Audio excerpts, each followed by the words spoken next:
Thank you and welcome to the show for today. You are watching Perspectives and I am host Alana McLaughlin. This morning I have Mr. Markeith McCoy of the Trap Fusion brand here discussing his work, kind of his background, his education, and ultimately the impact that he seeks to leave on Nashville through his brand.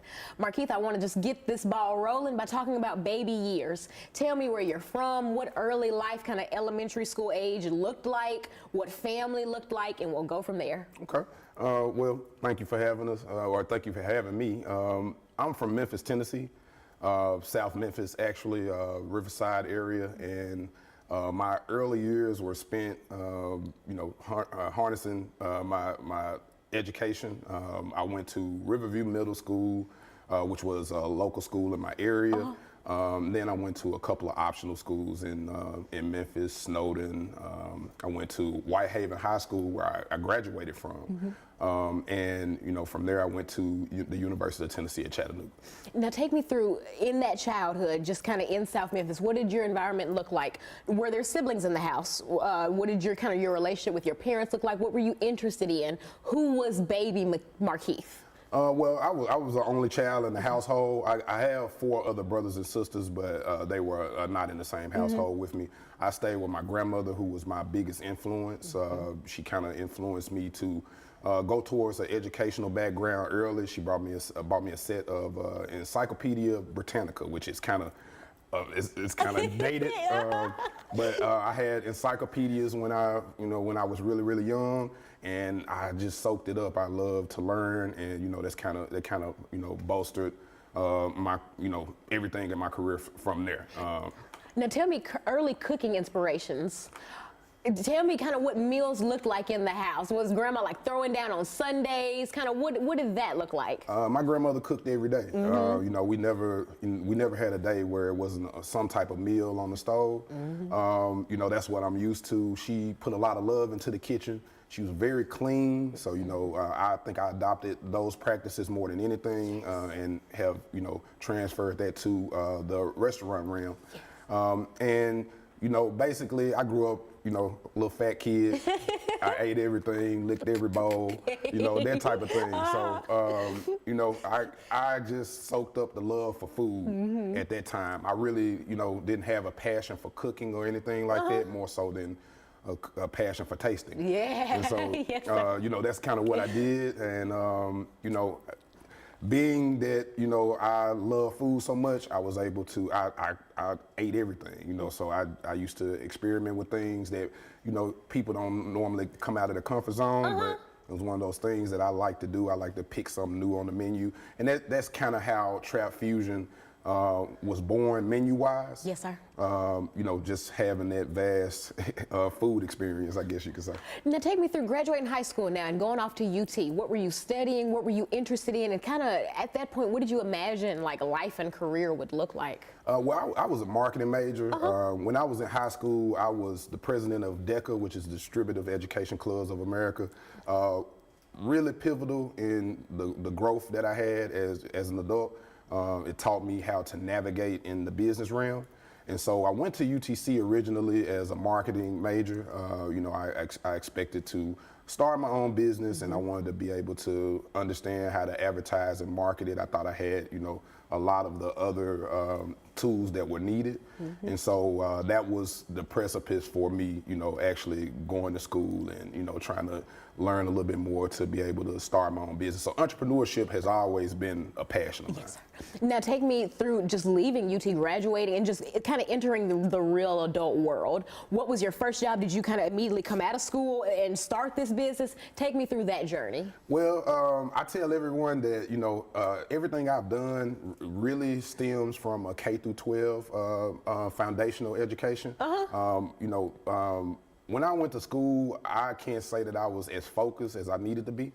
And so I felt that, I was kind of beyond what I was learning. And so I left school a year early and, entered into the working field. I started working for UPS. I became a manager there.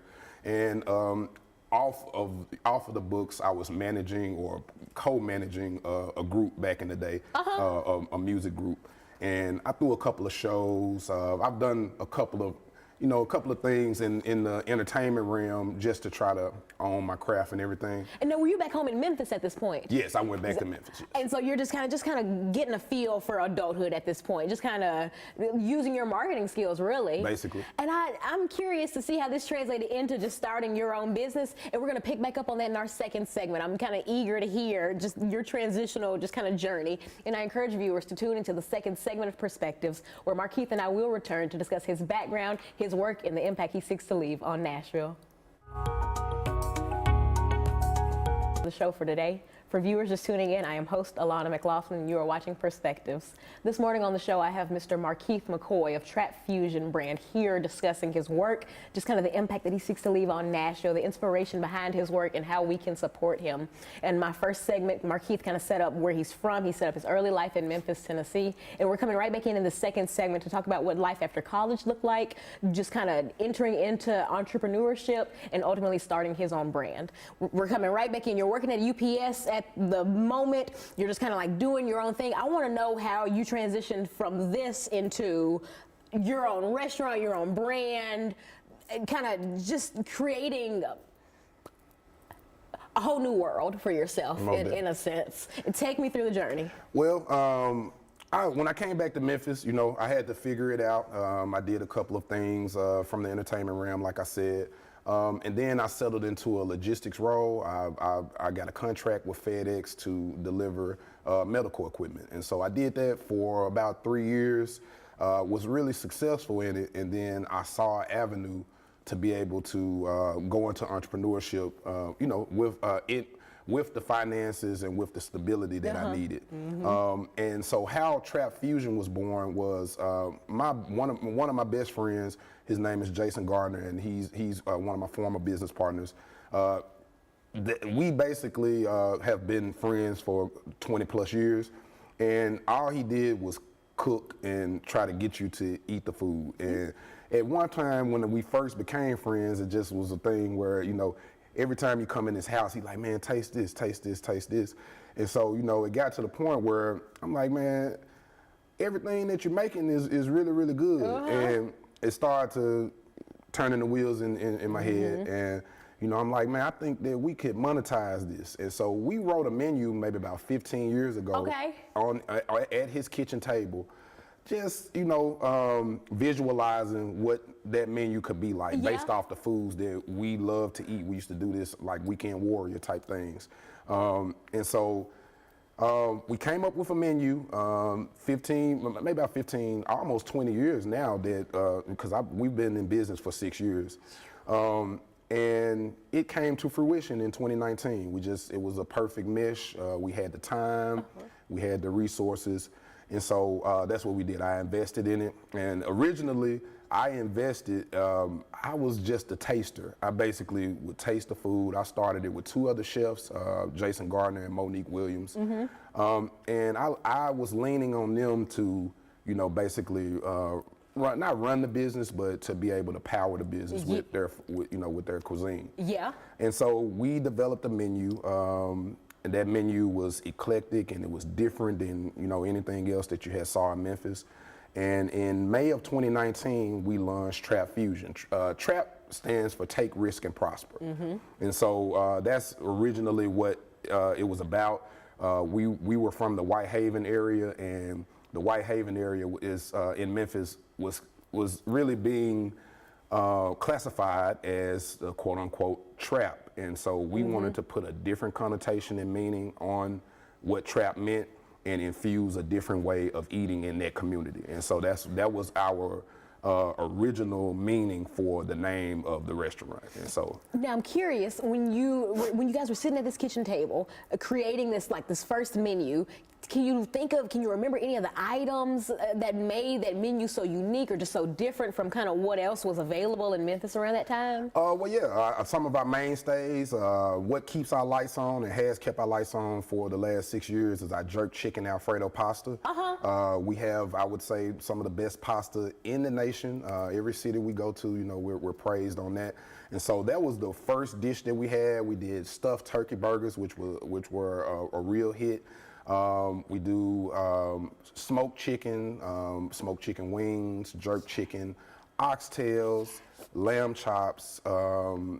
Our catfish is some of the best in any city that you would go to. We do fish and grits, shrimp and grits. Yeah. All of that stuff was on the menu that we used to come together and eat on the weekends. You know, everyone was working, and when we could get together, we would just have something special. And we just took all those special cuisine ideas that we had and put it on one menu.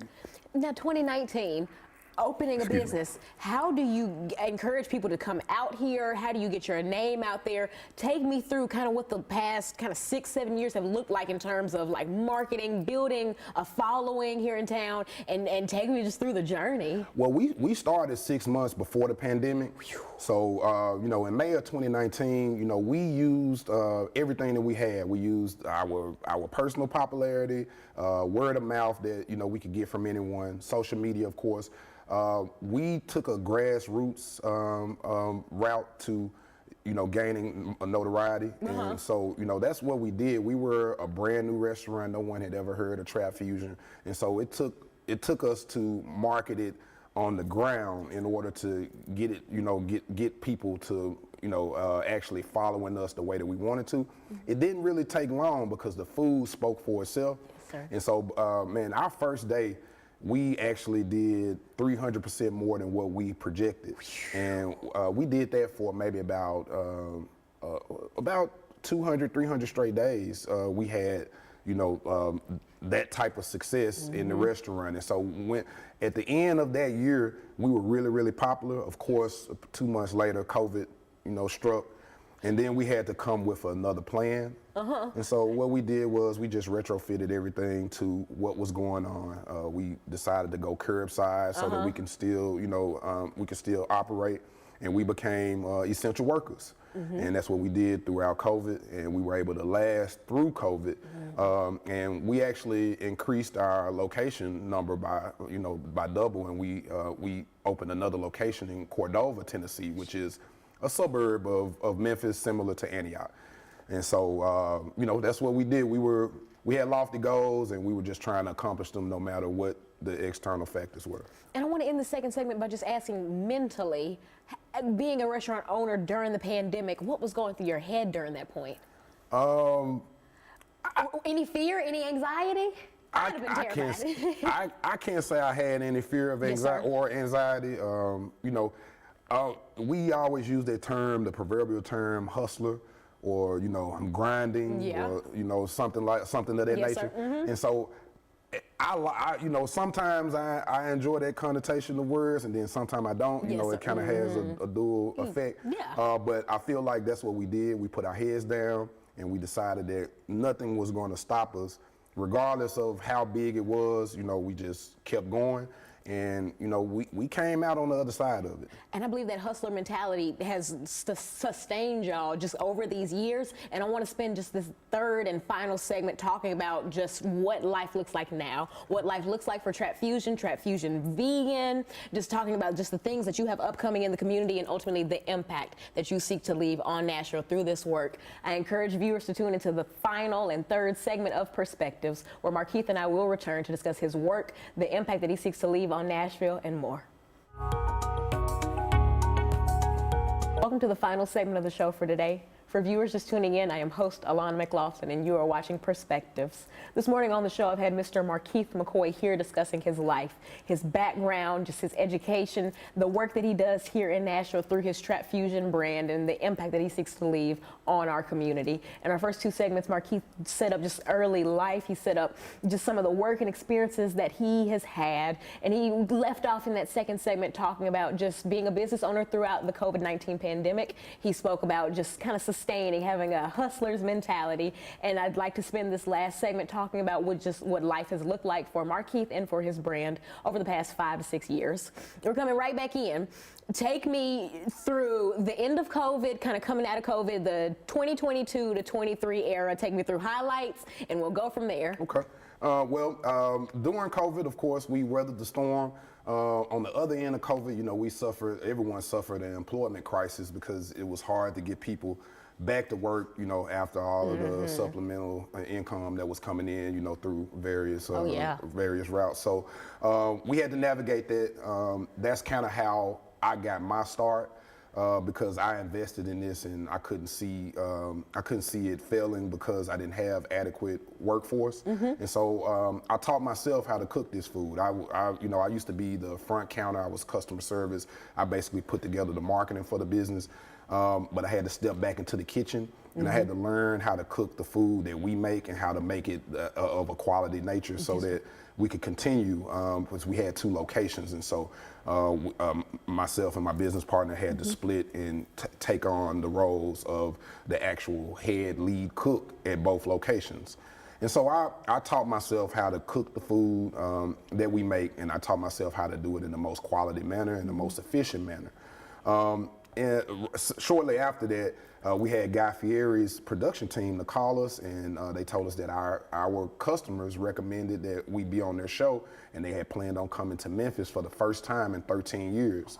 And so we were the first Memphis restaurant on Food Network in a 13-year period. And Guy Fieri came to our restaurant. He loved everything, and we were featured in December of 23 on Diners, Drive-Ins, and Dives. That's so Most cool. definitely. Congratulations, man. Tell me about, just the response from the community, from viewers. Tell me, take me through it. Well, it was an excellent response. They kind of prepped us on exactly, what type of response that it would elicit. And it definitely did that even more than what they told us. And so it was whirlwind. We were on Guy Fieri on December of 23. And I moved to Nashville May of 24. So we were able to, create the stability that was needed to be able to move to another market.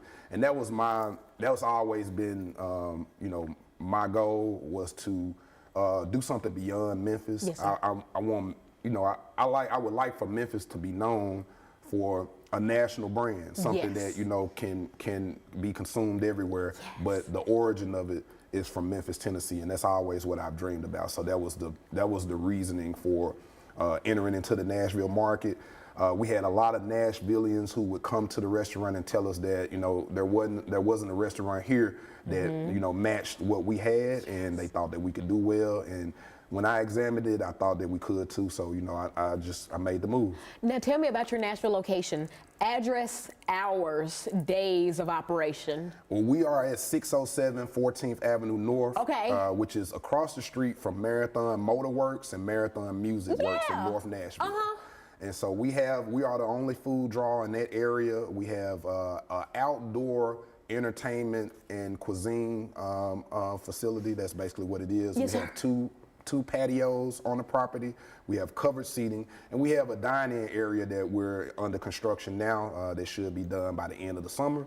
And so, we have we call it a multi-cuisine entertainment park. That's basically what we have classified it as. Now, this is a Saturday, Sunday, this is a weekend morning. What are your hours of operation on the weekend? On the weekend, on Fridays, I open at 12 and I'm open till 1 a.m. I'm open late. On Saturdays, I open at 3. I'm open till 1 a.m. On Saturdays also. I'm also open on Sunday, 12 to 7. And then Monday through Thursday, we're open from 12 to 11.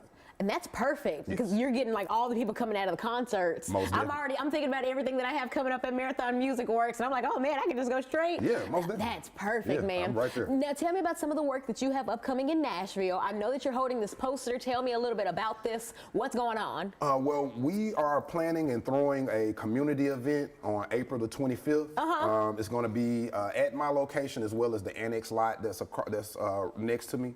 And the community event is just to give back to the surrounding communities that are across the street and around the corner from us. That's John Henry Hale and Andrew Jackson, which are a part of the Housing Authority. And so I just felt that, if I'm in this community and, we could give back, then it's something that, we should do. And so we partnered with a nonprofit called Family Man and Beyond Education Foundation to throw this event. I have the founder and director of Family Man here with me. His name is Archie Davis. And so I originally last year when I first got the 607 location, I brought this idea to him and told him that it was something that I would like to do. And so it took took about 8 months for us to get it planned, and so now we have it planned. We have a couple of sponsors. Cisco has signed on to help us to feed everyone. We have Roasted, which is a really popular restaurant here in Nashville, who signed on. We have Excellence in Motion, which is a nonprofit organization that is helping us as well. Just Thai and Forward, which is a Thai restaurant. Like I think they're #1 Thai restaurant on DoorDash. Oh, wow. Excellent food. They are subletters of mine at this location, and so they will participate also. And so this Trap Fusion, along with Trap Vegan, we just want to be able to give back to the community, and we're also going to have summer programs that they can sign up for. We're going to give away about 1,000 articles of clothing. We're going to have bounce houses out, basketball goals, and we also will have local restaurants that will come to provide brand awareness for everyone in their community, give out samples if they would like. And it's just an opportunity for everyone to network, get to know everyone in the community. And we look to try to have this event maybe biannually, if not more than that, just to be able to give back as much as we can. This is awesome, man. You just touched on Trap Fusion Vegan, and I know that we kind of glossed over that, but in these last few minutes, speak a little bit about just kind of the vegan brand, the inspiration behind that, and some of the offerings. Okay. Well, Trap Vegan was born in Nashville. I actually originally, when I wanted to come to Nashville, it was the Trap Vegan brand that I wanted to bring. And once we were on Guy Fieri, it made sense to just bring the whole brand and let everyone experience all of it. But Trap Vegan is really, really special to me because it's a brand that I developed, and what we do is we create plant-based entrees that mimic the food that you used to eat. And so I don't even mean to interrupt you. You mentioned off camera chicken nuggets made out of mushrooms? Yes. We do vegan nuggets made out of oyster mushrooms. What? Yeah, man. Everyone swears by them. I have people who are not vegan who eat them, as well as people who are vegan centric. But the oyster mushroom is, a great vegetable or a great fungus to be able to use. Seriously. Now, Markeith, you're making me hungry, man. So I've got to wrap this thing up so that we can get over to Trap Fusion, because that is lunch today. Thank you so much for just sharing your time and your story with me. Thank you for the work that you do in our community, and thank you for just loving on Nashville in the same way that you've loved on Memphis. To our viewers, thank you for just the opportunity to share one more perspective. Thank you for tuning in. Come see me at Trap Fusion, because that is lunch today, and I wish you a good morning.